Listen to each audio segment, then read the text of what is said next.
Now 6 p.m. Chair will call this January 18th Fairfield County School Board meeting to order.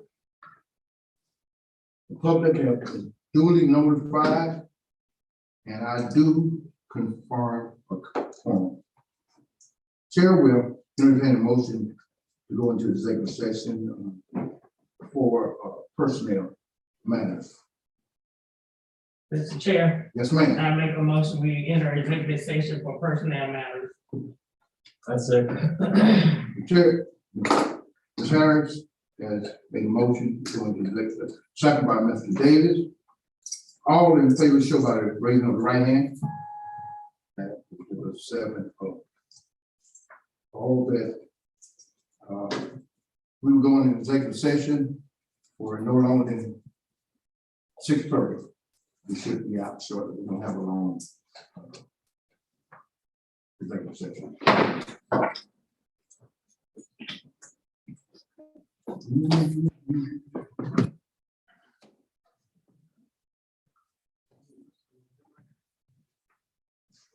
I'm good, her music.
Here, we entertain a motion to come out of executive session for personnel matters. No action will take. Mr. Chair, Yes, ma'am. make a motion, we come out of executive session, no action taken. I second. Motion made by Ms. Sylvia Harris, second by Ms. Darrell Davis, come out of executive session. All in favor, show by raising of the right hand. 7. At this time, we will have a welcome, pledge salute, flag moment. Okay, thank you. I just like to just mention in the moment of silence, Mr. George Gibbons is going under the knife in a few days. That Mr. Davis father. And so let's keep him in our moment of silence, and anybody else that we can think of at this time. Also, let me welcome everyone out there that's looking on. We do appreciate you. And please continue to get yourself vaccinated and get your children vaccinated if they're of age. We pray that everything will work out all right. This time, Mr. Super. In the moment of silence, pledge allegiance to the flag of the United States of America and to the republic for which it stands, one nation, under God, indivisible, with liberty and justice for all. Deserve a moment of silence.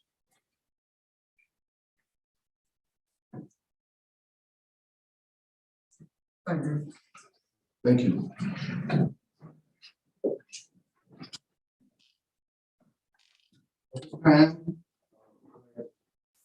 Approval of the agenda as is.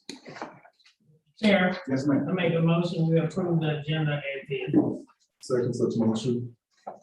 Motion made by Ms. Sylvia Harris, seconded by Dr.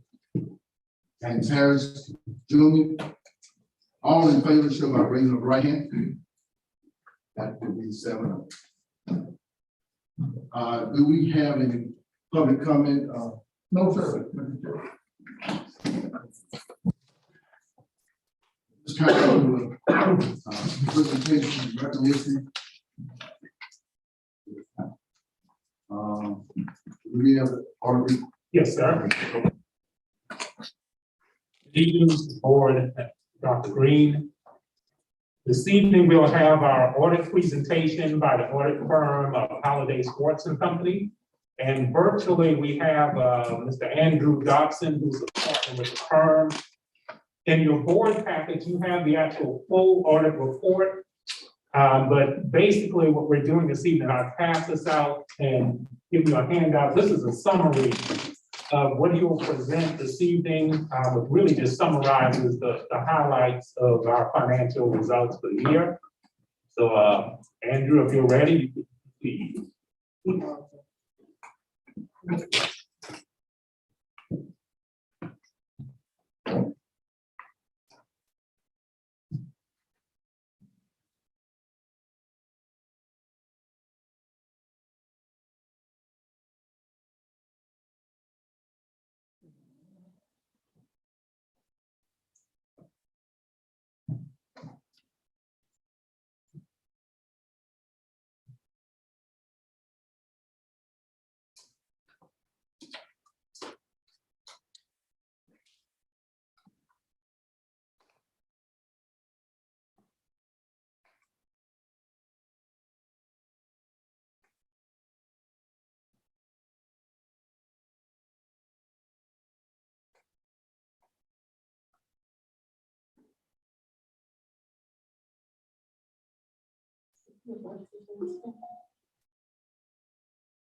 And I think you're on mute.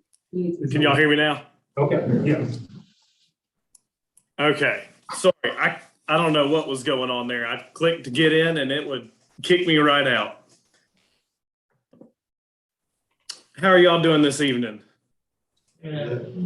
Good. I want to say thanks for letting me do this virtually. We've got 9 inches of snow on the ground up here, so this actually worked out pretty well from my end. It is not easy to get out of my neighborhood right now. So I just want to start off and say thank you for that. So what you've got there in front of you tonight to go over the audit presentation here, you've got a couple of things. The first thing you've got is a couple of page letter. It's a 3-page letter. That's the final communication letter. Then you're going to have the audit as well. And then you ought to have a 1-page summary. So what I'm going to do is go over this 3-page letter just here briefly. And then we'll move into the summary of the audit. I'm just going to hit a couple of highlights here. So if you're looking at the first page of that letter, of the communication letter, you're going to see a note down at the bottom. It says significant accounting policies. So the big thing to note here is with GASB 84, you finally implemented it. So 2 years ago, I stood up in front of the board and said, you're going to implement GASB 84 next year. And then COVID came along. GASB said, well, we get to postpone that. So I told you that last year. And now you finally implemented it. The big change that you will see is your pupil activity funds that you've been used to seeing a separate schedule for, as well as seeing an agency fund reporting. You'll no longer see that. Those funds, when we looked at it with the district, were looked at, and we determined those funds should be reported as special revenue funds now under the new prescribed guidance of GASB 84. So you've done that, you've done it properly. On the second page, it just talks about some of your significant accounting estimates, talk about allowance for doubtful accounts related to taxes receivable, the estimated useful lives and depreciation expense on capital assets. We look at how long the district's putting assets on the books for, and those all looked to be acceptable. And then you have your net pension liability and the related deferrals to that, as well as your OPEB liability and the related deferrals to that.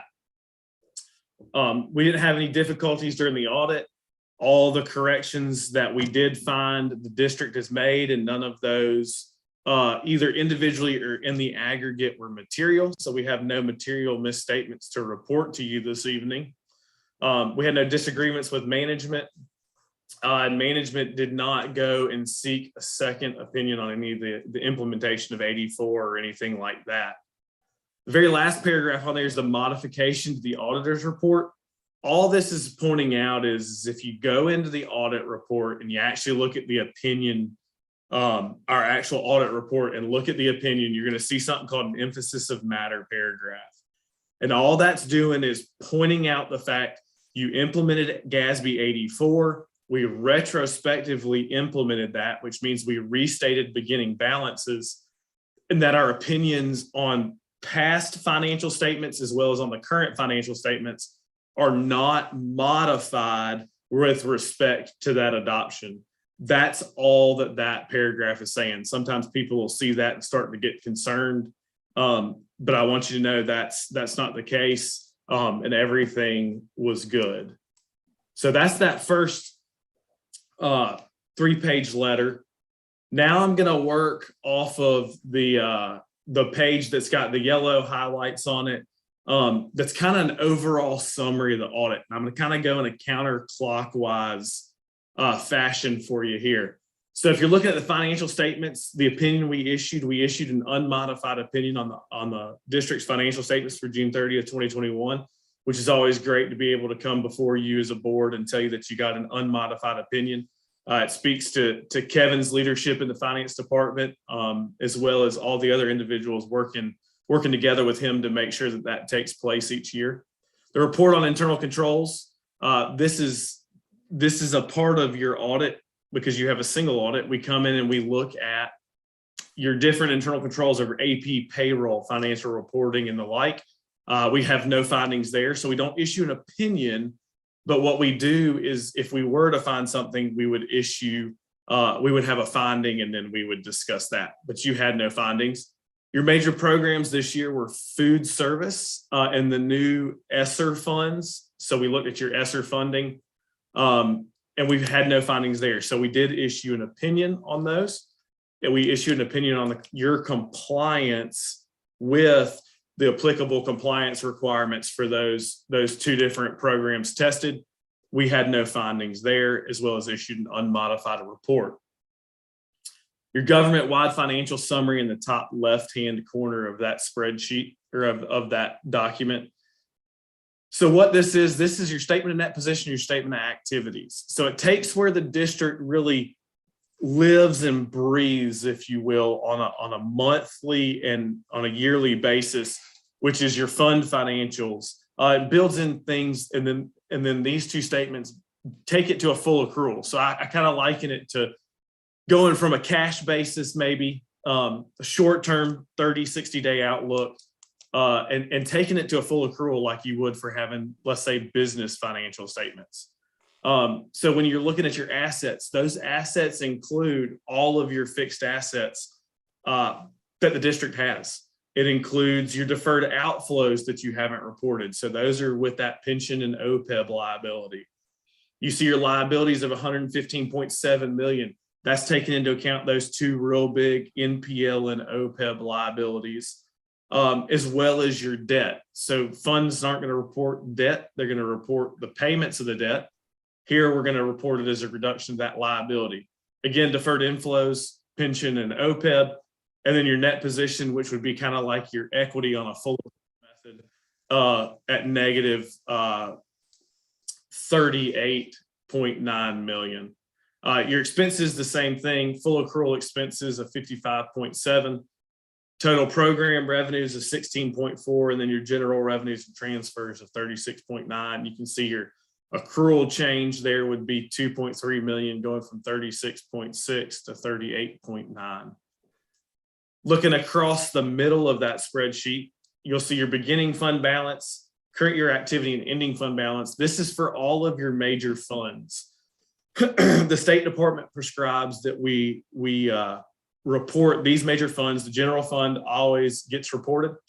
Then you have 3 special revenue funds, special projects, EIA, and food service. And then your debt service and capital projects. So you can see special revenue fund, special projects saw about a $7,000 decrease. EIA, you see you brought in 2.6 million, spent about $1.5 million and transferred $1 million to the general fund. There we don't show fund balance as we've discussed before. It's either deferred if allowed and unspent for a year, sometimes 2. The COVID allowance from the State Department's been 2 years, or it's sent back. Food service started at 149.6. You brought in $1.4 million, spent $1.8 million, transferred in 307, almost 308,000 to give you an $8,700 fund balance at the end of the year. And then you can see debt service went up about $254,000. So you were able to cover all of your debt service payments, as well as transfer some money to capital projects to give you about a $409,000 increase in your capital projects. If we look at the bottom of that page, excuse me, we're looking at the general fund. So this is obviously where the district really resides. This is where your general revenues come in, the bulk of your tax revenues, the bulk of the revenue that the district gets that's not necessarily prescribed to a specific intent and purpose. So you can see total revenues in the general fund of $39.8 million this year. That was about a $445,000 decrease over the prior year. And you can see that was in local, it's local and state revenues. If you look at instruction, 22.6 million, that was about a $257,000 increase over the prior year. Support services of 18.3, that was about a $500,000 decrease. Then you have your intergovernmental, which is about a $48,000 decrease to $713,000. And then your debt service expenditures of 156.8. That 156.8 is 100% tied to the TAN that you issue each year. So that's giving you total expenditures of a 41,797,577. So your revenues went down, but your expenditures did as well by about $411,000. What that did for the year, that gave you a net change before your transfers of about a 1.9, almost $2 million deficit of revenue, of expenditures over revenues. Operating transfers in of $1,158,577. That's predominantly that EIA transfer we discussed a minute ago. Transfer out of $308,000. That was the transfer to your food service fund. So all in all, for the year, you started the year with a fund balance of $13,940,000, and you ended at $12,839,607. Reducing fund balance by about $1.1 million. Now, keep in mind, you had budgeted to use $1 million of fund balance. So you came pretty well close to what you had budgeted, as well as weathering what COVID did and what no one really knew what it would do. To give you kind of an idea, your fund balance for the year of $12,839,607 is roughly 30.7% of current year expenditures and 28% of your current year budget, which is an extremely good place to be. It gives you the ability to do things like budget for $1 million of fund balance to be used and still be able to weather situations like COVID. You're in a good place to be able to continue to make your debt service payments, $2.5 million of fund balance there.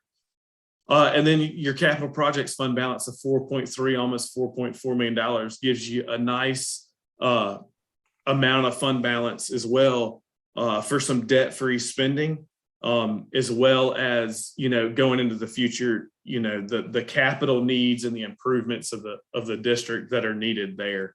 So all in all, the district had a really good year. You were able to weather COVID while staying right there on where you had budgeted to be.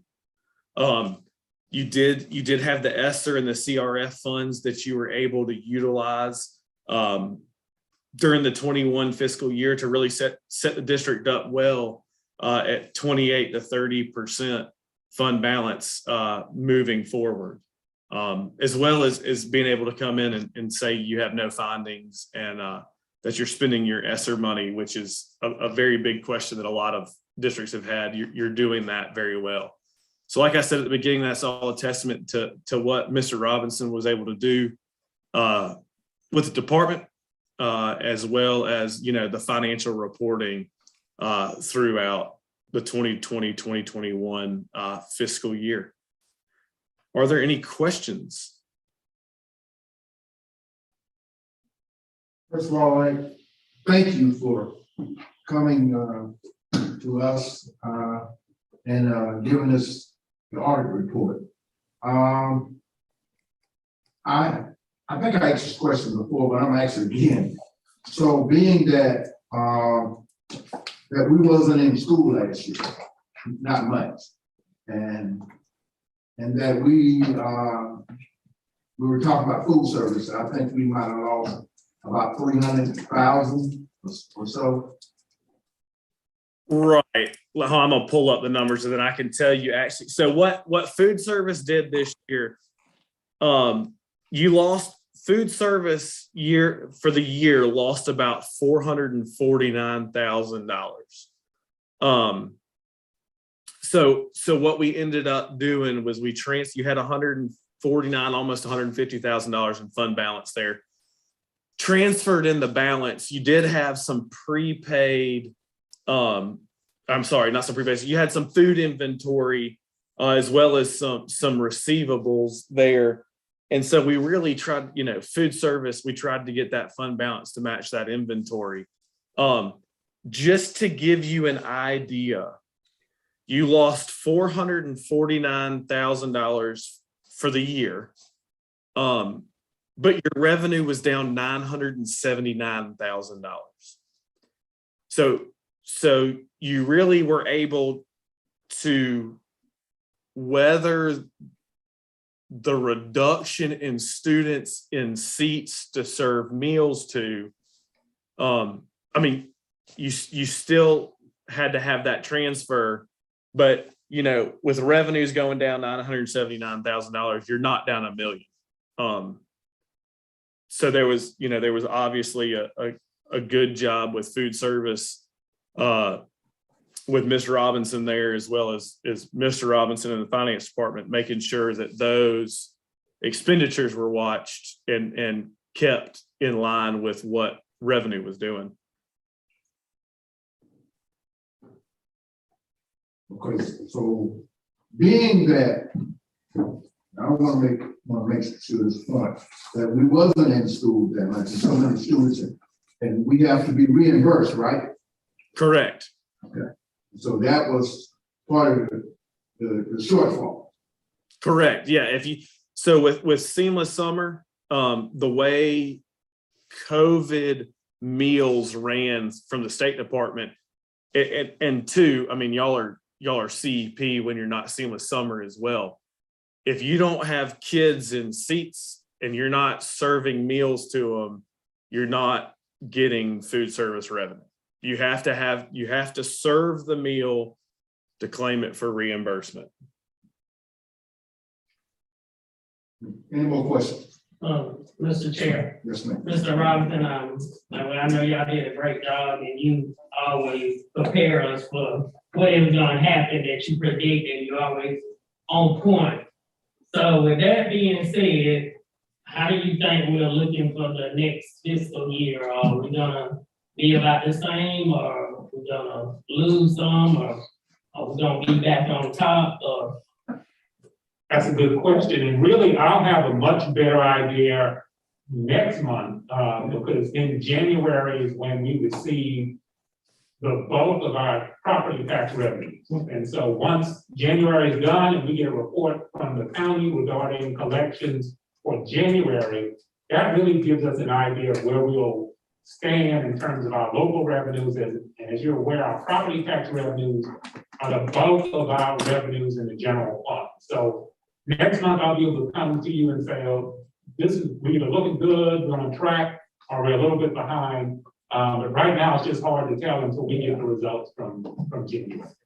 I appreciate all y'all do. Any more questions? Do you have anything?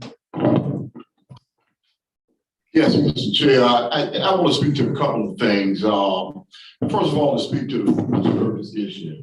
As was stated earlier, because we started out this past year with about close to 60% of our students leveraging the instructional process from home virtually, even though we were delivering meals, we delivered nowhere near as many meals as we would have had those students been reporting to school. And so since food service it basically gets its revenue from reimbursed meals, when students aren't reporting to school, you are going to see a reduction in revenue. Now we anticipate that will rebound now that the overwhelming majority of students have reported for in-person instruction. But I think it is important just to understand why that reduction occurs. It's because we had close to 60% of students who were not reporting.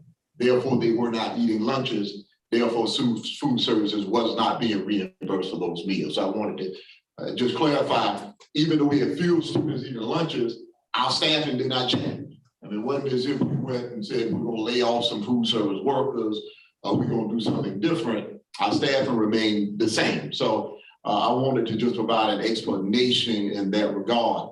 The other thing I want to speak to is something that Ms. Harrison alluded to earlier. is that we have experienced a reduction in revenue for the last couple of years. And that reduction has occurred primarily as a function of some restructuring at the nuclear facility. Okay, and not totally, but to a large extent. And so, you know, when people talk about the revenue that we receive in Fairfield County, I don't know if the numbers have changed much, but recently about 6 out of every $10 we had for operational revenue came from the nuclear facility. And it's probably changed a little bit, Ms. Robinson, probably not that much. And it's probably somewhere in that same ballpark. So the overwhelming majority of our operational revenue comes from the nuclear facility.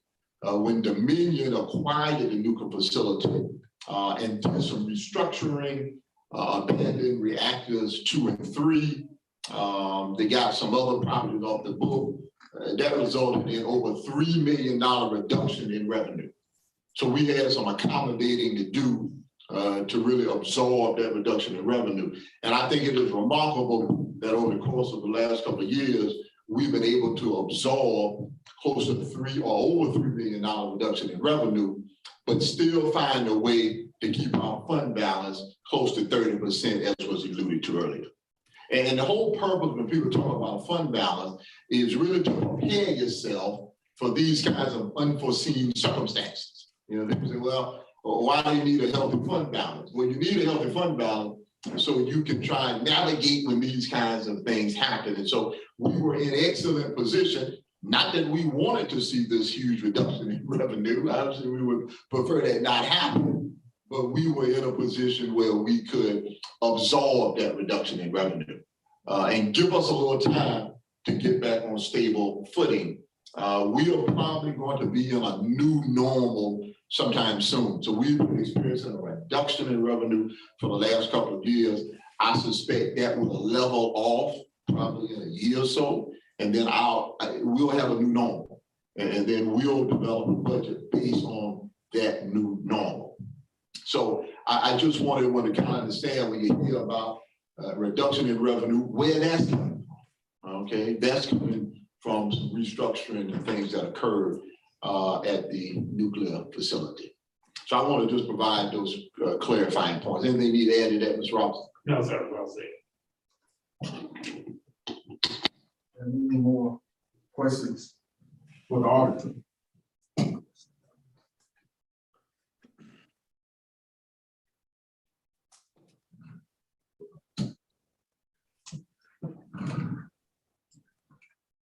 Well, thank you, sir.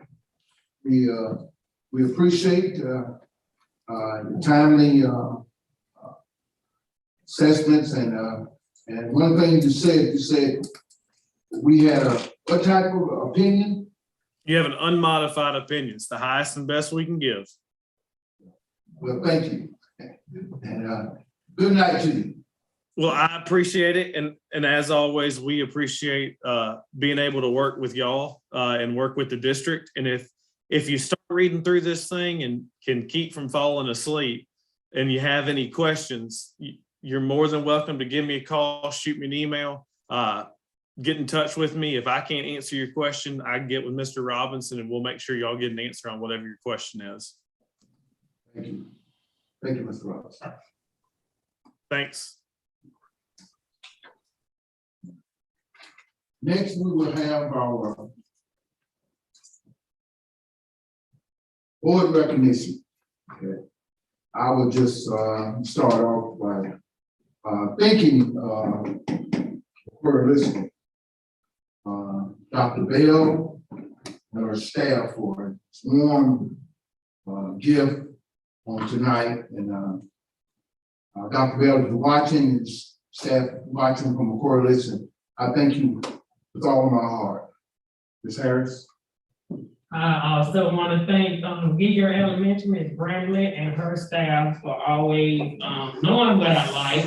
Sometimes they ask me what I like, but this time I guess they got it down pat. So I appreciate all the love and everything they give me. I always use it. It comes very useful to me. I still use all of the stuff they give me. So I appreciate y'all all the love. Thank you. Mr. Stevens. I would like to thank Kelly Miller for the gift that they gave me, but I would also like to thank all of the parents, teachers, and students in the district for supporting us throughout the year, and not only just on board appreciation. Thank you, Mr. Stevens. Ms. Green. I would like to thank Fairfield Elementary, Dr. Martin, for these beautiful flowers. They usually know what to get, and they usually do a great job. I appreciate all you've done and all you will continue to do. Thank you. Dr. Harris. Yes, I would like to thank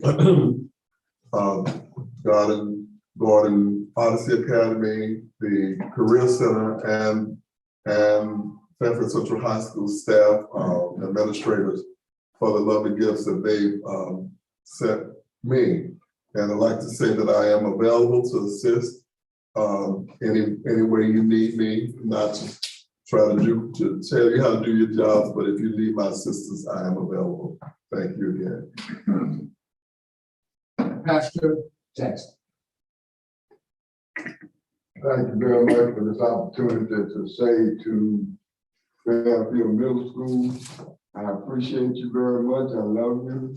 And obviously you know me well because you give me just what I need. I thank you so much. And I love you. Anything I can do to help you. To be of assistance in any way, please don't hesitate to call. Thank you very much. Mr. Davis. I'd like to thank Fairfield Bank School, Dr. Whitfield and her staff for all the wonderful gifts that they give me each year. Although it's been a pandemic, you know where my heart is, I know where your heart is, and with y'all and everything. And anything I can do, you know, I'm there for you. Just call me, and I'll be there. Thank you again for the wonderful gifts. At this time, we're going to move to our board minutes. Board members for December and special call minutes for January 5th. Excuse me, December 14th and January 5th. Can we get a motion? Mr. Chair, Yes, ma'am. I make a motion, we approve the December 14th regular call board meeting and also the special call board meeting January 5th. Thank you, Sam. Can I get a second? Second such motion. Motion made by Sylvia Harris, second by Dr. James Harris for the minutes of December the 14th and January the 5th. All in favor? So by raising the right hand. That would be 7-0. Thank you. This time we're going to have our superintendent report. Thank you, Mr. Chair. A couple of things. First of all, let me thank all members of the Fairfield family for being so understanding as this board accepted my recommendation to move forward with a mask requirement. Obviously, we had the opportunity to implement such a policy since September this year, but elected not to. Because we felt, given the spread at that time, the level of compliance relative to mask wearing, that it was not necessary. And so things were humming along very, very well. And then came the Omicron variant, right around Christmas time. And the numbers started to go through the roof. And we thought about how we needed to respond. And made the decision that to be proactive, it would be in everyone's interest that we move forward with a mask requirement. You know, I said then, and I continue to say now, our priorities are to be able to operate schools in a very safe manner, and also to be able to continue with in-person instruction. You have seen, based on the number of districts across the state of South Carolina, that they are struggling to do the latter. When you begin to have very high numbers of staff out, it impedes your ability to even operate.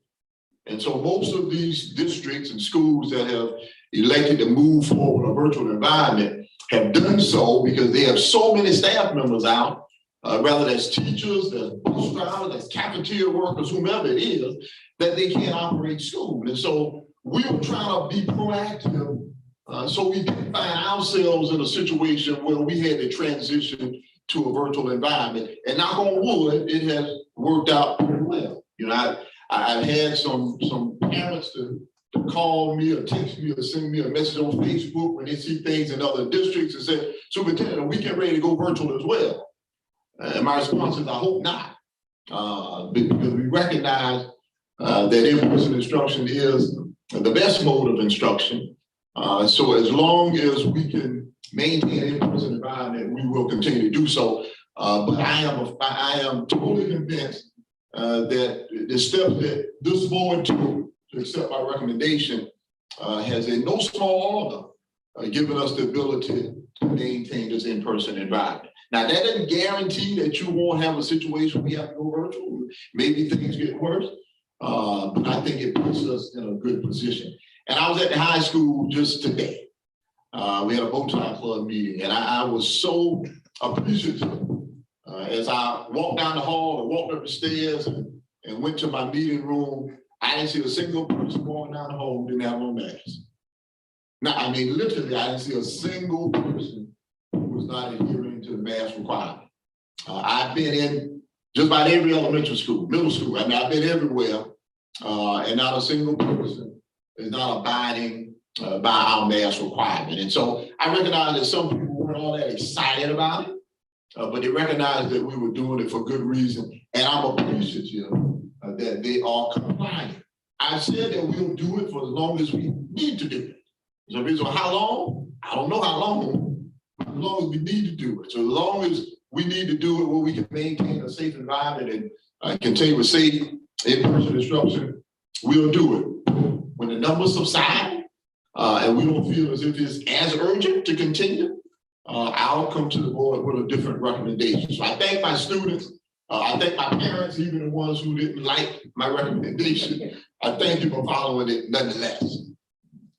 Also, let me thank all members of the Fairfield family, just for navigating what are very uncertain times.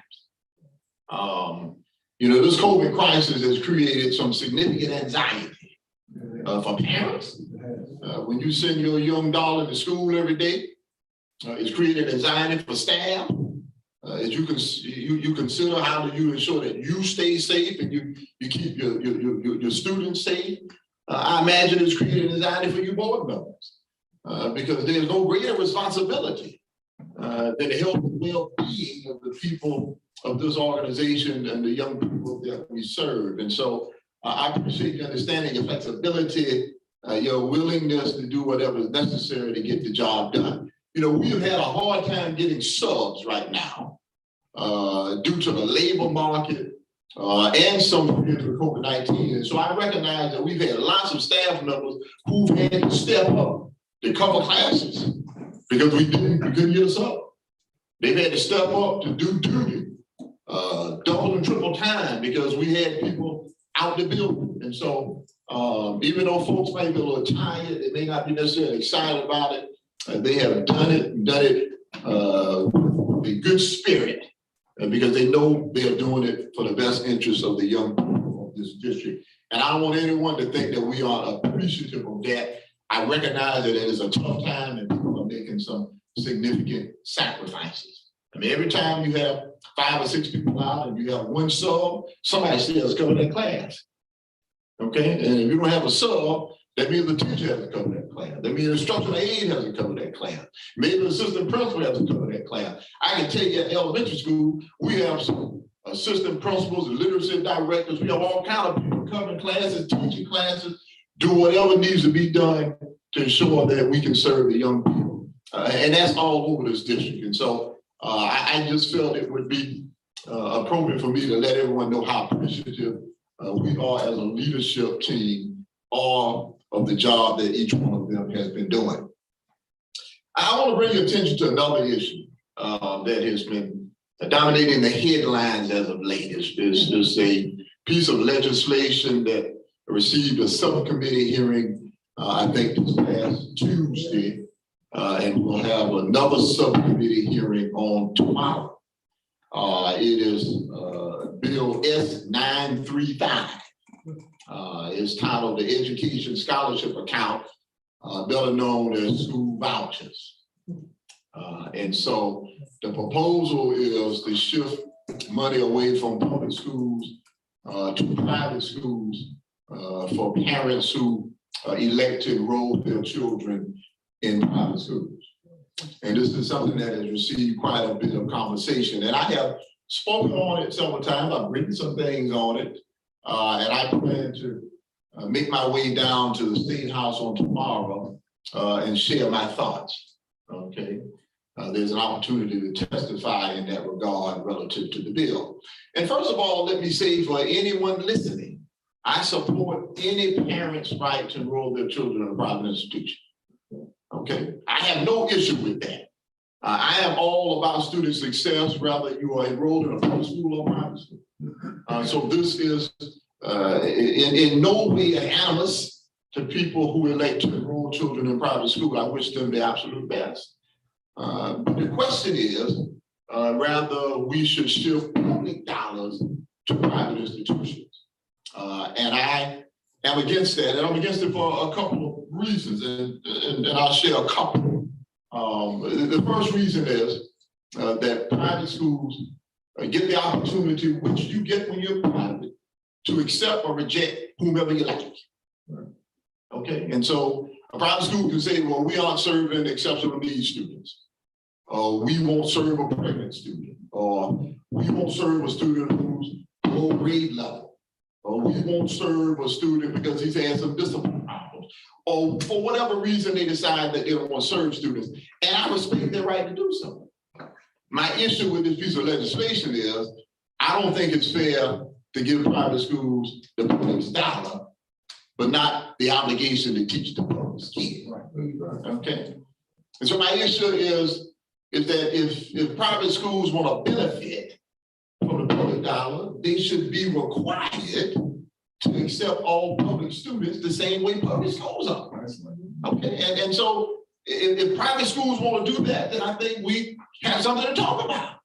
But I don't think it's reasonable to stand at the steps and pick and choose who can enter your institution, yet you be eligible to receive the public dollar. And my other concern is that this proposal provides tax dollars to private schools, yet do not require that they participate in the same accountability process that the General Assembly and the Education Oversight Committee has said is vitally important to ensuring that our students are meeting stated benchmarks. So in other words, the students in the public system will continue to be measured from grades 3rd, 4th, 5th, 6th, 7th, kindergarten readiness assessment, US history, English, Algebra 1, biology. I mean, a whole gamut of assessments and publicizing the data and disaggregating the data. Yet we say the schools that are receiving these voucher dollars won't be required to participate. And I guess I fail to understand how we can say public school students have to participate in this very elaborate accountability process because the public demands to know how students are meeting benchmarks. But when those students transfer from public schools to private schools, they no longer have to participate in that same process. And so I say once again, if private schools want to fairly compete and show the job that they're doing, they should be taking the same test that we're taking. We can compare apples to apples. Okay. I mean, and if private schools are doing a better job, I'd be happy to acknowledge it. But I don't think there's any way you can determine that you're doing a better job when you won't submit to the same assessment that private schools are taking and publicize and disaggregate that data and put it out there for the public to see. The public gets an opportunity to review any school's data. What percentage of students met the benchmark? anything you want to know, what the graduation rate is, what the SAT scores, you can review all the public school data. I simply say if private schools are going to benefit from public dollars, they should be required to submit to the same kinds of accountability. And you know, finally, I think there are some questions about the constitutionality of such a proposal. And I'm sure there will be lots of legal wrangling to determine how constitutional it is. But I think we are at the crossroads right now. This proposal, if implemented fully, could cost the state of South Carolina public schools over $3 billion. I didn't say million, I say $3 billion with a B. And if $3 billion are coming out of the coffers that are serving public school students, then public school students are who are going to suffer. And so I am adamantly opposed to this bill, as much as I respect all of my private school brethren and sisters who elect to choose that as an option. But this bill in its current form, I think is wrong for public education. So I would encourage, you know, board members and members of the public to keep up with this debate. I think it's going to dominate this session. We'll have lots of conversations about it. If it's passed or not, I think there'll continue to be conversations about it. But as I said, if private schools want to accept every student that comes and want to take the same test that public schools are taking, I said, well, let's do it.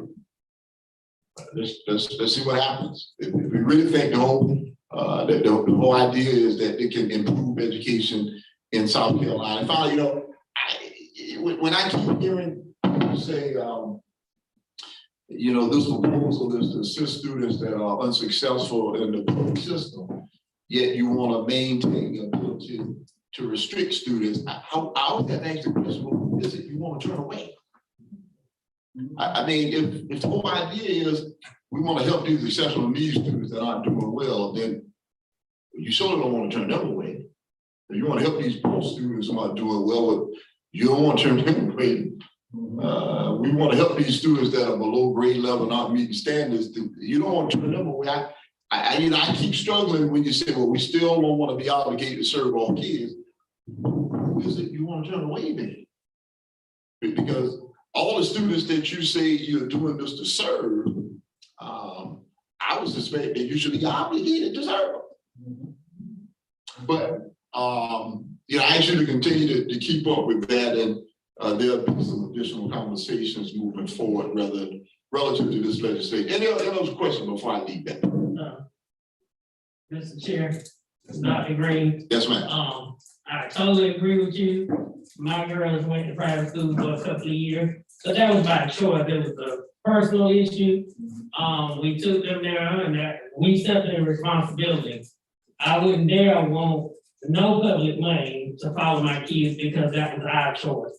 They came back to public school, but it was our choice to send them to private school, and it was our choice to pay for it.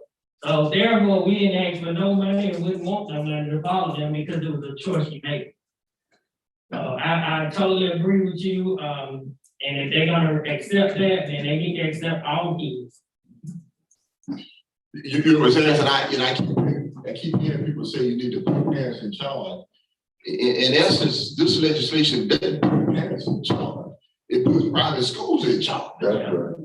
I mean, putting parents in charge means that parents can enroll their kids in any school they want to enroll their kid in. Yeah. I mean, by putting private schools in charge, they get to determine who they accept or who they don't accept. Right. So that is the fundamental issue. Is if it's truly about empowering parents, as many of the advocates have said, then surely we shouldn't say, well, you can go where you want to go, yet when you show up, private schools say, well, no, we're not taking it.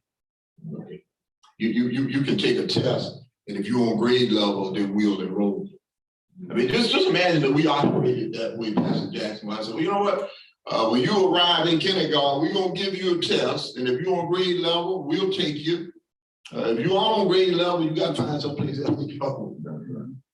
We can't operate like that. I mean, every kid comes down to, we gotta serve. On grade level, not on grade level, great parents, no parents at all, homeless, living in a mansion, it doesn't, regular ed, special ed, it doesn't matter. Every single person comes to the door, we have to serve. And I think that's what the public schools are supposed to do. I think anyone who's receiving a public dollar relative to education should be required to do the same thing. Any other questions? Well, I just got a statement. And I was just wanting as board members, as representative of our community, we should contact our senators, and we should contact our representative, and we should have them call also our parents. We need to get this thing, we need a grassroots to let them know that we're just something, you know, if you can do all this, then we're for it. But if you can't do this, we're not for it. And so they're the one, Dr. Fanning and Ms. McDaniels are the one going to be voting on this. So we need to let them know what we stand. That's my. Yeah, I appreciate those remarks, Mr. Miller. But I'll tell you, there have been lots of people who have been contacting the members of the subcommittee that is hearing this legislation right now, and none of them represent Fairfield County, but they still represent us. Okay, I mean, if you are in the General Assembly, I know you have a constituent, but you represent every single person in South Carolina, and so if this bill is passed, it will have an impact on all of South Carolina. And so that's why I'm going to the subcommittee here tomorrow, so I can at least express my position and perspective. And I'll share tomorrow. This isn't expressing my perspective only as superintendent. I'm expressing my opinion as a father of 3 daughters, 2 of which have come through the public school system, 1 of which is still in the public school system. And so sometimes I think we tend to forget that educators and board members and people who represent public schools, mamas and daddies and grandmamas and granddads and uncles and aunts and people who have a personal interest in the system. Okay? And so I think not only should we express our perspective to those individuals that represent us, I think we should be prepared to express our perspective to even the members of the Senate subcommittee who will determine whether this bill moves forward, particularly in its current form. Any other thoughts, questions? Okay, now we'll move on to COVID-19. Let me ask Ms. Brown to pull up. So Ms. Brown, let me pull up that chart that I got from Prisma Health. Is it? That's the first one? Okay, all right. You know, this is a chart that I got from the Prisma Health site. And this kind of outlined the percentage of hospitalizations in the Prisma system for COVID-19 relative to who's been vaccinated and unvaccinated. And I wanted to share this because, you know, even though the Omicron variant is a little more resistant to the vaccine, even though lots of people are due to be boosted and haven't gotten their booster, even looking at the current number of hospitalizations, we see that close to 80% of the individuals who are hospitalized for COVID-19 are unvaccinated. We see that 90% of the individuals who are on ventilators in Prisma Health are unvaccinated. And so when there are questions about the benefits of being vaccinated, I have to question why we're still debating that. Because even though there could be some breakthrough infections, the likelihood that you are going to experience severe death, severe illness or death if you are maximally vaccinated is much, much less than if you aren't vaccinated. And so that's why I continue to encourage all members of the Fairfield family, parents, students, staff, faculty, everyone, to get vaccinated. I read recently that the risk of death is 20 times greater for an unvaccinated person versus a maximally vaccinated person. 20 times greater. The risk of death from COVID-19 is 20 times greater. And so folks, even though you may still come in contact with the virus, your ability to survive it well is much, much greater if you are vaccinated. So I'll continue to encourage that. Let's kind of talk about our numbers. And so our COVID numbers were extremely high coming out of the Christmas break. One of the reasons that our numbers were a little higher than many people around us is because we encouraged everyone to get tested before returning. I shared that with one of my colleagues. He said, "You were trying to get everyone to get tested, JR?" I said, "Yeah, we're trying to get all students to get tested. We got a lot of parents to get tested, all staff to get tested, because we wanted to see what those numbers were and potentially get people quarantined before they came back." Now, the more people you test, likely you're gonna find more positive, as we did. But I'm not concerned about that, Pastor Jackson. I think that worked out to our benefit. So as you see, coming out of the break, that first week, we had already identified 65 students who were positive for COVID-19. And most of those took tests, found out they were positive, and never came to school. So that reduced the likelihood that they were going to transmit COVID-19 to someone else. So yeah, that number's kind of high, and say, well, that didn't look that great, but we'll take that all day and twice on Sunday if it's going to make our environment much safer. So next week we had 48 positive because we still had some people who tested during the Christmas holidays, but didn't get their results back until a little later. So it wasn't necessarily ideal, but we knew, okay? Staff was similarly, did student quarantine. So you see we had student quarantines. That first week, 95 quarantines. The second week, 129 quarantines. And it's important to note that students quarantined weren't necessarily quarantined just because they came in contact with the virus on school grounds. Many of those individuals were quarantining because a mama might have been positive, a daddy might have been positive, while I was around my grandmama who was positive. So you may be quarantined for a host of different reasons. But once again, I'm a firm believer it's better to know than not to know. So we don't have to worry about how the numbers look. And I think that has impacted our ability to remain in person. I'm a firm believer in that.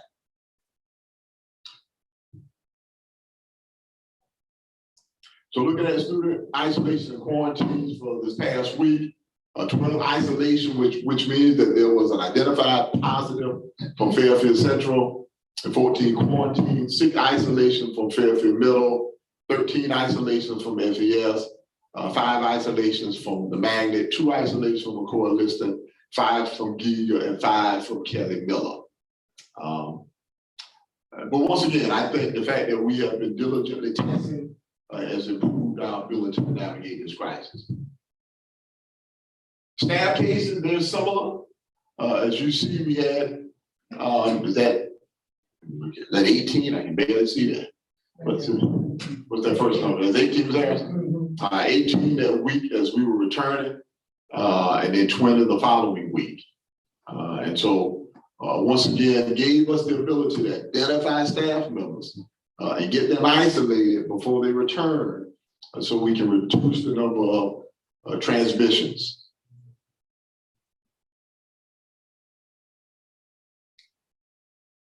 Quarantines, you see our quarantines went up from the first week we came back to the second week we came back, from 5 staff quarantines up to 10 staff quarantines. But I suspect over the next few weeks, we'll see that number begin to decline. Okay, that's my projection.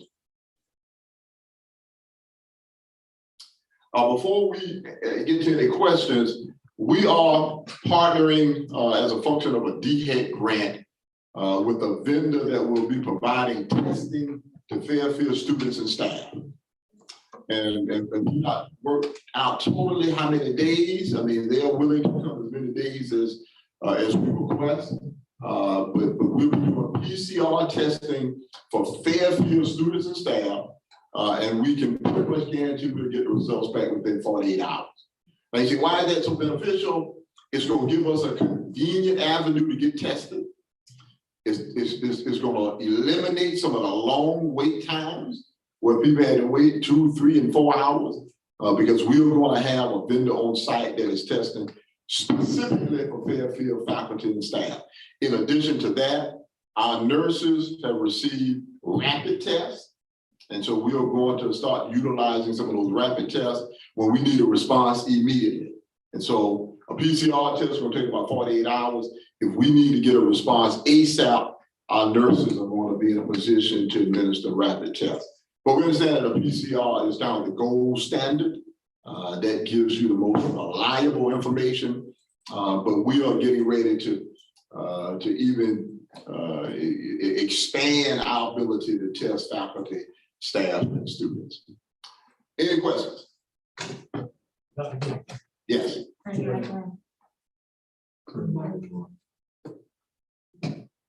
Dr. Green, Chair Miller. I'd just like to share with you that last weekend we had the COVID testing and the booster shots and stuff. I had numerous calls that y'all did a wonderful job. Everybody was really excited about it. We are looking forward to coming and doing it again.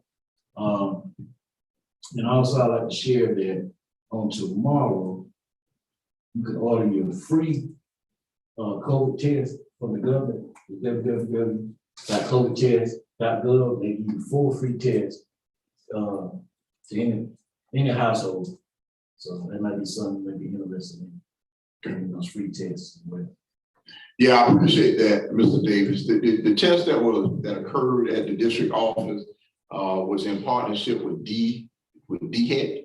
And it went so well that DHEC wants to continue that partnership. We did it Wednesday, Thursday, and Friday of last week. And that's for anyone. Now the testing site that I told you that we're going to establish in the district, that's probably going to be, we're looking at a location back on the backside of the Career Center. That'll be just for students, faculty, and staff. The site that will be in partnership with DHEC will be for everyone in the community. So we have 2 different sites going on. The DHEC site that will be housed at the district office will be for everyone in the community. The site that will be at the Career Center will be only for students, faculty, and staff. And you know, people say, well, why is it so important that you try and expand testing for people outside of the district? And it's a real simple answer. Students live with parents. Students live with uncles, aunts, and grandparents, and be around them. So if all we're doing is trying to do our best to ensure that we can keep students COVID-free, but not doing all we can to help the community be COVID-free, we're gonna always have issues. Okay, so you know we're trying to do our part. I mean, when they call and ask, would we be willing to partner in that effort? Absolutely, because that's going to benefit the school district as well. So it went very well, and they'll be doing that, I think, in about another week, when they open up the testing site in the district office for everyone in the community, similar to what occurred last week. Mr. Chair, Dr. Green, I took advantage of the COVID testing site, and I appreciate that because I do come in contact with all kinds of people. And I appreciate y'all doing that. Also, one of our former students, she's a 2009 graduate, and Tina Peak is a nurse practitioner. She came to our feeding Fairfield, and then the fish camp saw it. They want her to come up there. And I went up there that Saturday. I think I called Mr. Miller about it. And they had a lot of people to come. She's not big like me, but she can do small things. And but they had a lot of people go up there and get tested, get the booster shot, for the first time. And she's also gonna try to come to Ridgeway and do it, because they got their own little private company now. And so I appreciate the effort everybody is trying to do, because it is important that we try to vaccinate as many people as possible. Our classmate right now is fighting for her life. My nephew died in April because they don't believe in the vaccination. Okay, it is serious. And I wish everybody would just say, hey, we didn't know what we was taking when we was little, and I'm tired of hearing it. Because I didn't know what was in my body when my parents took me to get my shot. I always wanted against the shot at first, but I don't want COVID. I done seen people die, family members die from this. I don't want it. And I'm trying to keep my family safe and myself safe. So I just wish everybody would take advantage of it. Thank you for sharing that personal story, Ms. Harrison. You know, I was listening to a gentleman, actually a pastor, talking about COVID-19, and said that only 1 in 70 people have died from COVID-19, and people are in a state of hysteria. And I thought about those odds. 1 in 70. That's I'm willing to take. I mean, that's 1 in 70. I mean, that's still pretty significant. And that means that we'll know a lot of people who end up transitioning due to COVID-19. I know someone asked this question in church a few weeks ago. Raise your hand if you've ever known someone to die from the flu. Not saying person raise their hand. I did this in church. Let's raise your hand if you've known person to die from COVID-19. Every single person in church raise their hand. You know, so we talk about the impact that this virus has had on our community. It's very few people who aren't like Ms. Harrison, who doesn't know someone personally who has passed because of COVID-19. You know, I'm like you, Ms. Harrison, I had 2 family members that died just in November. In November, I'm not talking about since the pandemic, I'm talking about a couple of months, in 1 month. And so, you know, this is serious. We want to do all we can to try and minimize the likelihood that we'll succumb to this virus. No guarantees. You know, no guarantees. I'm not saying that it guarantees you won't get sick, you won't have the virus, but it minimizes the likelihood that you will, and I think that is absolutely smart. Ms. Harrison, you said that some people don't know what's in the vaccines they used to take. They don't even know what's in the hot dog they ate yesterday. So you know, I've always perplexed with people say I don't know what's in the vaccine. I said, what's in the hot dog? If you want to know what's in that hot dog, you wouldn't know. But we're talking about not knowing what's in the vaccine. But thank you, Pastor Jackson. Mr. Chair and Dr. Green, could you just speak to, and I know you've done it many times, but one more time. Speak to how long the quarantine period is now. If the child comes in contact with somebody in the class, and this, we talk about the ones that are unvaccinated and the ones that are vaccinated. The ones that are vaccinated, what's that quarantine time? And the unvaccinated ones, could you just speak to that again? So yeah, and so DA has made some adjustments recently, Mr. Jackson, in that regard. So let's first start with students, okay? And if a student is not positive but comes into close contact with someone who is positive, what are the quarantine requirements? If you are fully vaccinated and you are not positive but come into contact with someone that is positive, you are not required to quarantine.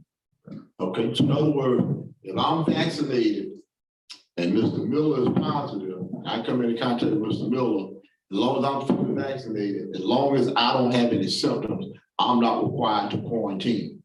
Okay. Pastor Jackson is in the same class. Pastor Jackson comes into contact with Mr. Miller.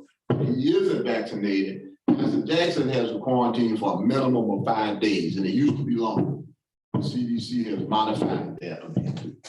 Okay. After Pastor Jackson quarantines for 5 days, if he tests, because he needs to test, he tests no earlier than the 4th day and is negative, then Pastor Jackson can return, but he has to return being masked. And that's part of why we thought it was appropriate to go to mask requirement, because we knew some of the quarantine requirements would require masks, and try to determine who's supposed to be wearing masks, who weren't supposed to be wearing masks, was going to be very difficult. So we just said, well, if everybody's wearing masks, then I guess it won't have any impact. Okay. The one thing that the CDC part that DA did recently, in an attempt to accommodate some of these schools that were struggling to maintain in-person instruction, DHEC teachers and staff in the category with nurses.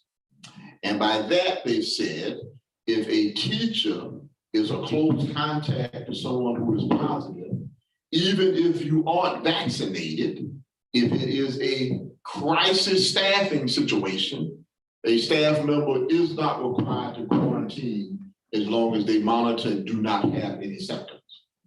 Now, people have kind of raised some eyebrows on that. So, wait a minute. So in other words, because lots of districts have had to go virtual because they didn't have enough teachers, enough bus drivers, enough cafeteria staff, DA modified the guidance to say, if you are a staff member and you aren't vaccinated, but you come into contact with a positive case, the district is not required to ask you to quarantine if it is a staffing crisis. So it gives districts a little latitude relative to whether they want to follow the initial quarantine guidance. Okay. Now, I'm going to question the wisdom of that, and I guess time will tell. The same requirement occurs that even if you are positive, even if you don't quarantine, you still need the mask and you still need to test within the 5th day. Okay, so you still need to test. So there are still some testing and masking requirements. Generally speaking, the quarantine protocols have gone from 10 days, 7 days, to now 5 days. So now the quarantine protocols are pretty much 5 days with or without a test, depending on whether you're positive or whether you just, quarantine and isolation protocol. So it's going out in 5 days, but it includes a negative test if you're quarantining, and it requires that you mask for the remaining 5 days. Okay, does that kind of answer your question, Pastor Jackson? Yeah, because people that I've kind of come in contact with recently are really confused by it, and I just thought maybe if some of them were listening or watching, that they would get a better understanding if you explained it. Yeah. And Pastor Jackson, I think the one thing that has been confusing is that it is changed. And so, we've shared some information last year that's not the same as it is now. We shared some information back in August. Right. That's not the same as what the guidance is now. And so, understandably, some of our constituents are confused because the guidance from CDC and DHEC has been changing. Now, I understand that this is a novel virus. And as they learn things, they make adjustments. I guess that is understandable. And so the more you know, the more you learn, then you can begin to make some adjustments to figure out how to best accommodate the virus. And so things have been changing, and that's why you have to kind of stay up to date with it. Yeah. What's your gut? What's your gut feeling regarding going forward this year? In terms of COVID-19? Mm-hmm. Yeah. So, I probably spent too much time reading stuff, Pastor Jackson. And so just reading some articles over the last couple of days, the number of COVID infections, for example, in New York has gone down, I think, about 45%. And what we saw is the virus kind of started in places like the north and then made its way to the south. And so when New York was in the height of the virus before we left for the Christmas break, we were still doing good in South Carolina. COVID didn't really impact South Carolina a whole lot. So what my prediction is, as they begin to trend downward, we lag a couple of weeks behind them. So within a couple of weeks, I think we'll start to see the same trend. The same way they're seeing their cases go down by 45%. I think in another week or two, we're going to start seeing our cases go down significantly as well. And so right now, we're still on the incline. I think I may have read today that we might have broke another record in terms of daily infections. And I think that number will continue to climb. And then after a while, we'll be just like New York is, where they'll start to see those numbers decline. And knock on wood and say a good prayer, Pastor Jackson. Some people are speculating that this could be the last major variant. You know, we started with the initial variant, we had the Delta variant, then with the Omicron variant, and some people speculate that the Omicron could be the last variant. Okay, so I'm hopeful and prayerful and that happens. But I anticipate we'll start to see a decline in COVID infections over the next couple of weeks. You know, I like you say, keep in contact with things, and I heard that Moderna is trying to come out with a combo shot to take care of flu and the COVID-19. One shot, now both of them. But they say that might be what next year. I'm not talking about 2023. You know, Pastor Jackson, when, you know, I'm a firm believer that everyone needs to be maximally vaccinated, which includes the COVID booster. And so I've been boosted, my daughters, my wife, everyone's been boosted because we want to be maximally protected. But I read a story where there are several people in Israel that have already been administered their fourth shot. Yeah, I read that. Yeah, I read that. And so while we have some people complaining here about not wanting to take the third shot, there's some people in Israel who've already taken the fourth shot. Some people haven't taken one. And then taken one. You know, so you know, this thing is ever evolving, and I trust the scientists, Pastor Jackson. I mean, I trust that they'll provide us with information. Any other questions? I want to ask you this right here, Doc, because it kind of posed me when the minister made his point that 1 out of 70. Yeah. But we have 360 million people in the United States. So that equates to about 4 or 5 million to die. You ain't killed that many people. You see my point? You know, that's the big numbers. Everybody just think about them, but they don't think about overall picture. Right. No, it doesn't matter if my child is sick, okay, my grandchild is sick, but when it hits home, it's your child. Oh, it's a different story. Yeah. Let's care about all our children. That's what we care about. I was talking to this gentleman. I said, you know, you're not getting the point. When you know, we got to care about others besides yourself. Yeah. Because you could be a carrier. And so I know we didn't beat this horse. We don't keep on beating. No. I mean, I think that's very important. Very important. You know, Mr. Miller, what are the numbers now? We've lost 800,000 people to COVID. Yeah. I mean, that's still approaching 1 million people. That's right. That have passed through COVID-19. I mean, I don't think anyone in this room can remember any kind of health crisis that resulted in the death of 1 million people.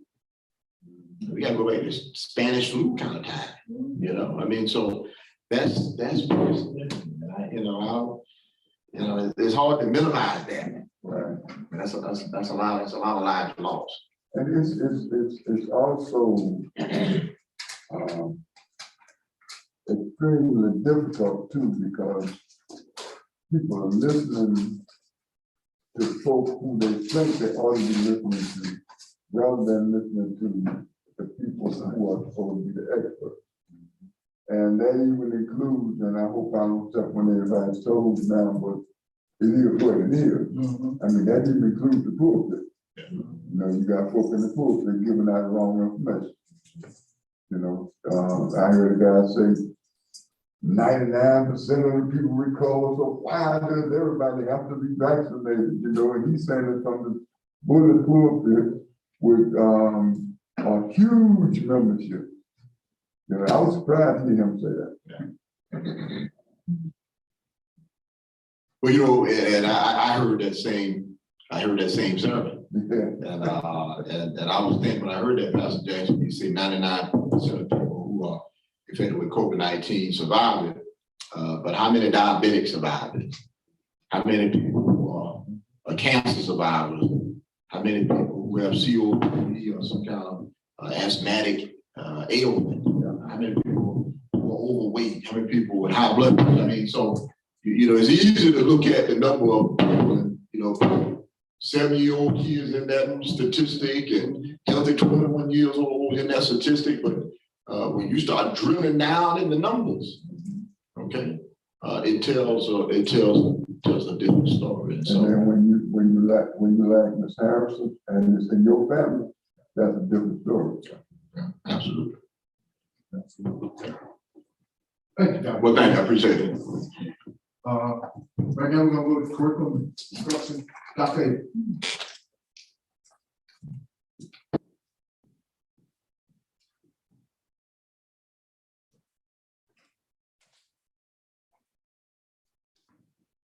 Good evening. Good evening.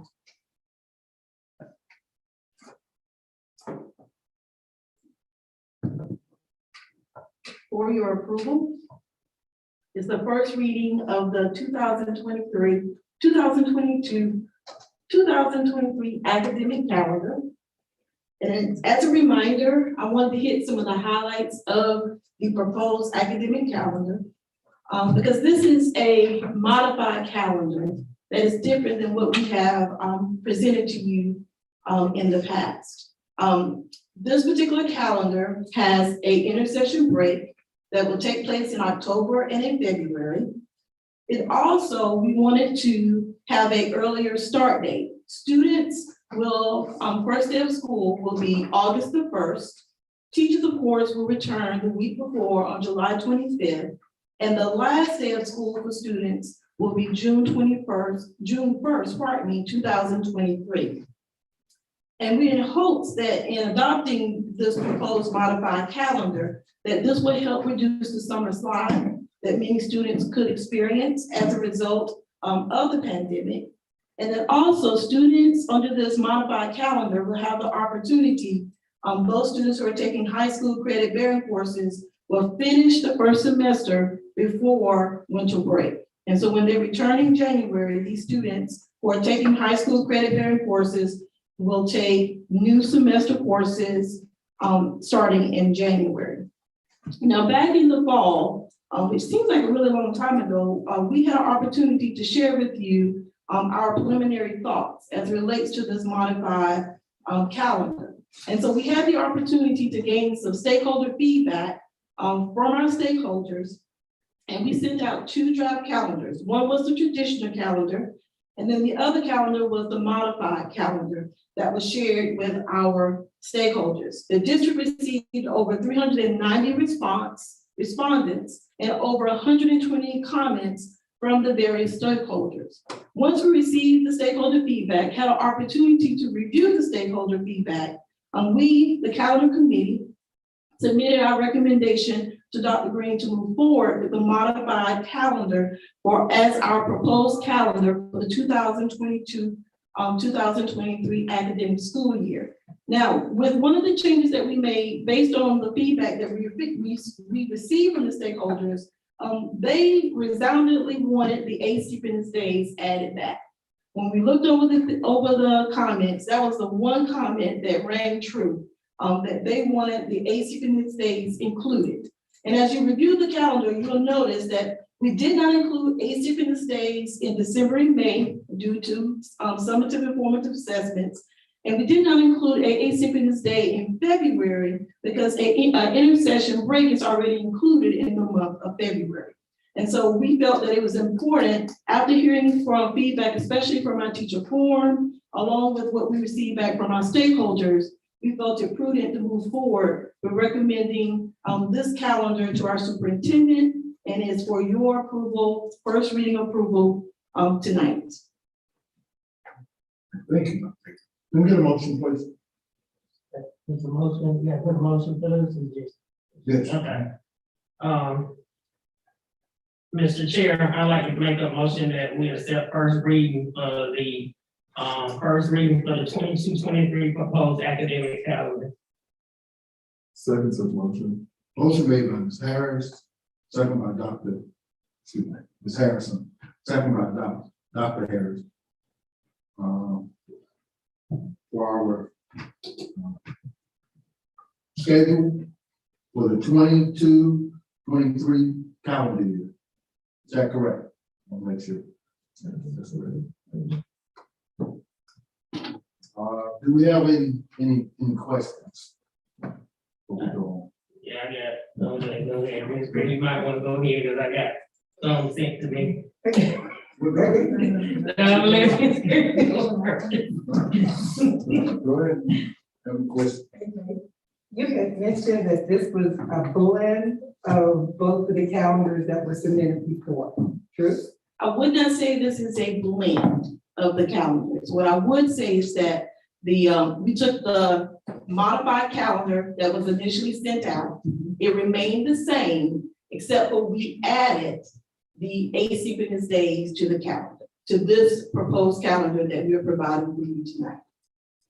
And since you added these dates, has the stakeholders had an opportunity to review this one as well? They did not. Because the teacher or the stakeholders initially had said that they didn't like the first one, correct? Majority. The majority, yes. Do you think that they would be able to view this before submitting it? Most definitely. And it also was, the calendar itself has been out for public review because it's a part of this process tonight. So all of our public stakeholders tonight, because it's brought to you all for approval for first reading, have an opportunity to review it and provide feedback. And we can set up, if the board so wants, we can go ahead and set up another link and to get additional feedback if that's what the board will prefer. Thank you. Yeah, ready for me now? Well, Mr. Chair, Dr. Green, first, this coming from me. I actually like the idea because like I said before, a lot of our kids, lost a lot of learning, especially when COVID hit. And, so, we had some issues with that and a lot of them, I recognize are behind. And I don't know how long it's gonna take to catch them up. I think this is a good idea, but it's not up to me. But I have several questions from some other people, teachers. One was, why not wait till next year, just in case some people already have vacation set up? You want me to just read all of them and then, okay. And then one don't have a child in our district, but in another district, so if we change the calendar, that means they ain't gonna be off schedule. They're not gonna have the same schedule. And are we burdening parents with trying to get daycare? Some just said they just not willing to give up their summer plans to come back to school early. And will they lose days as far as, I guess, everybody have a certain amount of days that they get paid, right? So will they lose any days? They wanted to know that. I didn't think so, but that was a question that was asked. And also during the intercession, instead of teachers having to come in, I guess, and help the kids that need help, with packets be sent home. So that way everybody be out doing that week, those 2 weeks that they had in intercession. Okay, I think that's it. Go ahead, Dr. Green. Let me go ahead and address these a couple of them. The chance to write them down, I wouldn't necessarily write them down. But let me address your first question relative to why not wait. At some point in time, I think you're gonna have to move forward with trying something new. And make the argument, I've already made my vacation plans for next year, and I respect that.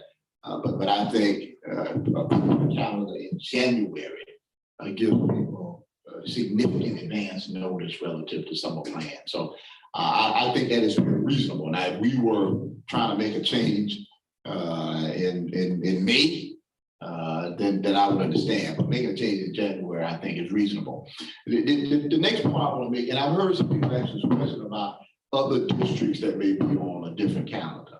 Okay, so other districts may be on a different calendar now, and we can't necessarily predict what Richmond Two is going to do their calendar, or Chester, or Rock Hill, or Lexington. So we're going to have to do what we think is in the best interest of the students of Fairfield County. I know for a fact some of my neighboring districts are considering the exact same calendar. Not necessarily the same dates, but considering a modified balanced calendar. And so should we wait to see whether some of our neighbors do it before we do it? I don't think that's reasonable. And so as much as I understand and respect people who may have children that go to school in another district, that could be the case right now. If we decide that we wanted our Easter break to be after Easter and they wanted theirs to be before Easter, then that's going to be a conflict. So, in terms of making accommodations based on other districts, we have to do what we think is in the best interest of the students of Fairfield County. Since you wrote them down, Dr. Eve, I'll let you kind of respond. I ain't doing my own. Okay, one of the questions was, are we burdening parents with childcare, unnecessary childcare? And that was one of the sentiments that was shared in the feedback that we did receive. And so I was able to make contact with the local Fairfield County Recreation Center. And so Lucas was able to share with me that he will be able to accommodate the students that they currently serve, that are currently the students that they're currently seeing. And then I anticipate that I do plan to reach out to some of the other local area providers so that they get an opportunity as well to be aware of this calendar, if it is approved this evening, and give parents the option, if they so elected to utilize those as an option for childcare. But again, the childcare itself, we're shortening the 2 weeks in the summer, and then they're getting 2 weeks back during the course of the academic year. And in our survey results, the students actually, for the first time, had an opportunity to vote. And the students liked the calendar. Believe it or not, they like having an opportunity to have a break or 2 breaks during the course of the academic year.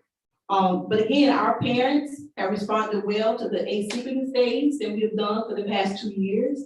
They've been able to find childcare on those days. So I feel confident that our parents will be able to make those necessary arrangements for their children. One of the questions you mentioned was about whether or not they'll be able to, will teachers lose days? And the way the calendar has been set up, teachers will still get their contractually obligated days of 190 contract days. So they'll get their professional development days, so they're obligated to state law. They have 10 days made up of days for professional development, parent conferences, and their teacher work days. So teachers will not lose any days. And I think one of your last questions was, will packets be sent home with students? Now, I will tell you that the way that the intersessions work, we want to give an opportunity for staff and students to have an opportunity to rest, recharge. However, if there is an opportunity to provide support during those intersession breaks, the principals will have the opportunity to schedule those intersession support sessions specifically with those students. And the way that we could do that virtually, where students wouldn't even have to come into the classroom. Because those are already scheduled, those Chromebooks could be issued to students in advance, and teachers could log on from home and be able to get the support they needed during the intersessions, if in fact a student is deemed to need additional support. And so let me follow that up. I mean, obviously it provides us a benefit to do some additional remediation during the session, but no teacher would be required to participate in that. And so rather it's virtual or rather it's in person, it'll be done on a voluntary basis for extra compensation. All right, and so if a teacher says, I don't want to help out during the session, I just want to enjoy my break, hey, we wish you the best there. But there may be someone who said, I can use the extra money. And so I'll be willing to provide some support in the session. So no one will be required to provide support in the session. Rather, it's in person or virtually. If teachers just want to just enjoy their break and not have to worry about it, they can. You know, my experience has shown me that you'll probably find some folks who will be willing to work to assist during a session, particularly that needs extra compensation. Oh, one more thing. Mr. Mayor, Mr. Stevens. Oh, go ahead. No, go ahead, Mr. Stevens. Go ahead, Mr. Stevens. Mr. Chair, Yes, sir. Dr. Superintendent, Dr. According to the research, how much would be gained academically with reducing some slide and in academic achievement by adopting this modified calendar? Because according to the research I've done, it's at about 5%.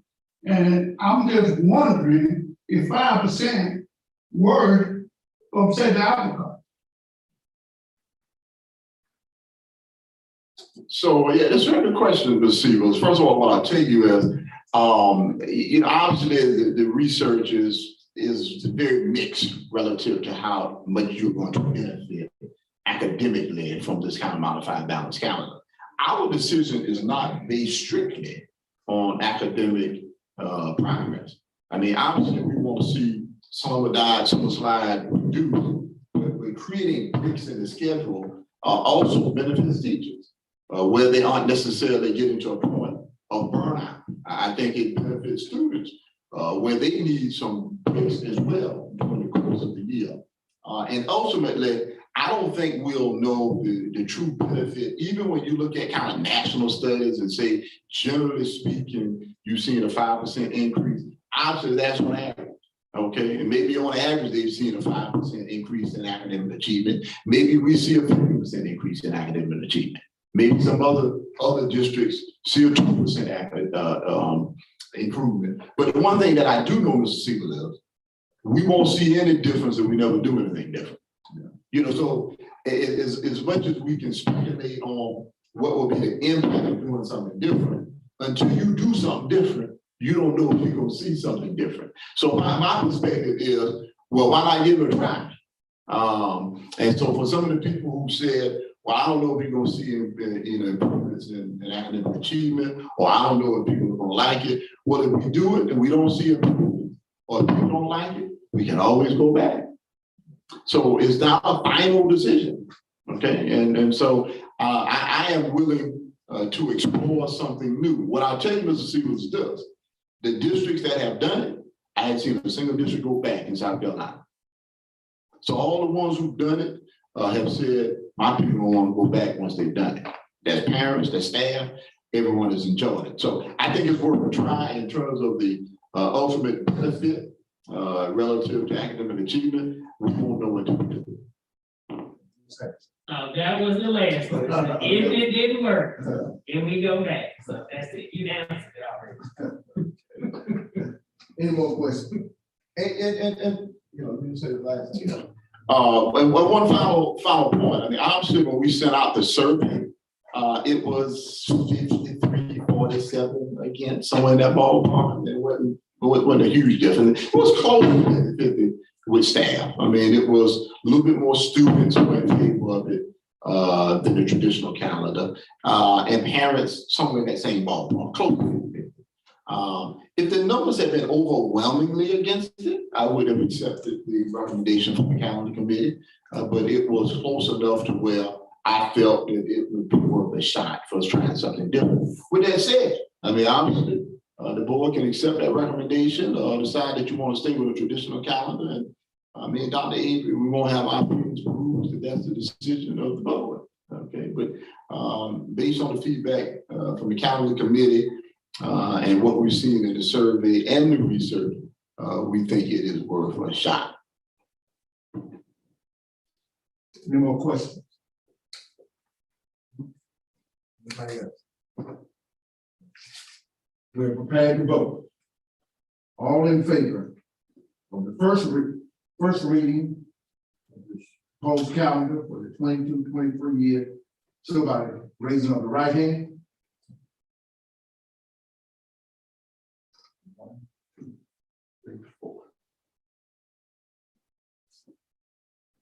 All not in favor, so raise the right hand.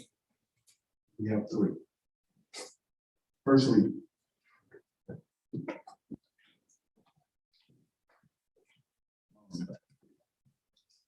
It's time, we're gonna go to operations finance. Mr. Ross. Good evening again. In your board package, you have the finance report for the month of December. There's nothing really unusual in the report. We are where we should be for about this time. As I mentioned in the memo, this does not include the property tax revenue for December, just due to the timing of the meeting in January. And of course, next month, once we receive the revenue for January, we'll have a much better idea of what it will look like for projection for the year. So submitted for your information. Any questions for Mr. Robinson? Any questions? Thank you, Mr. Robinson.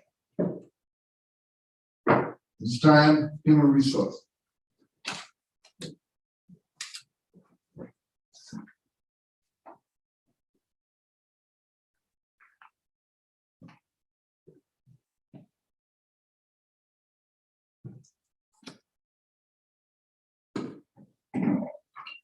Good evening, Mr. Chairman and members of the board. For your approval this evening, under Human Resources, item 1, Superintendent recommends the board approve certified resignations and terminations. This is presented to you in exhibits 1A and 1B. Can we get a motion? Mr. Chair, Yes, I ma'am. make a motion, we accept the superintendent recommendation to approve certified resignation, termination, exhibit 1A and 1B. Second, sir. I say, Second by Mr. Davis. Motion made by Mr. Davis. All in favor, show by raising the right hand. That would be 7. Under item 2, this evening, the superintendent recommends the board approve certified staff for academic year 2021-22. This recommendation is presented to you in exhibit 2. Can we get a motion? Mr. Chair, Yes, ma'am. I make a recommendation, we approve the certified staff members for academic year 2021-22. Exhibit 2, professional certified education. I second. Motion made by Ms. Harrison, second by Reverend Jackson. All in favor, show by raising the right hand. It's 7-0. Thank you. Thank you. And so it's time we have board chair report. This that just be where we didn't have a fruitful discussion about COVID. And, all the different activities that's going on. It was counting. Please think about that to let our senators and our representatives know where we are on the scholarship. Also, we are gonna take have a conference coming up, which is in February, South Carolina School Board conference, and we hope everyone have safe travels. We won't have a meeting before then, I don't think. We will be on the 15th. Thanks, sir. So we will have a meeting before then. And so, but let's go around some little things that's happening with the hotel, but we'll be able to figure all that out. Okay. Anybody else got anything announcements? Any announcements? At this time, can we make a motion? Make a motion to adjourn. Motion made by Ms. Harris, Second for the motion. second by Dr. Harrison. All in favor, show by raising the right hand. Thank you. That will be 7. Meeting adjourned. Thank you, sir.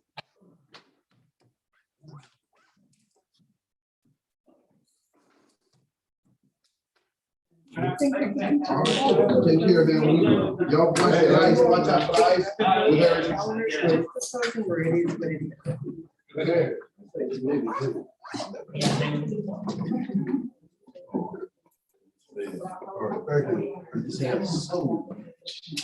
right, thank you.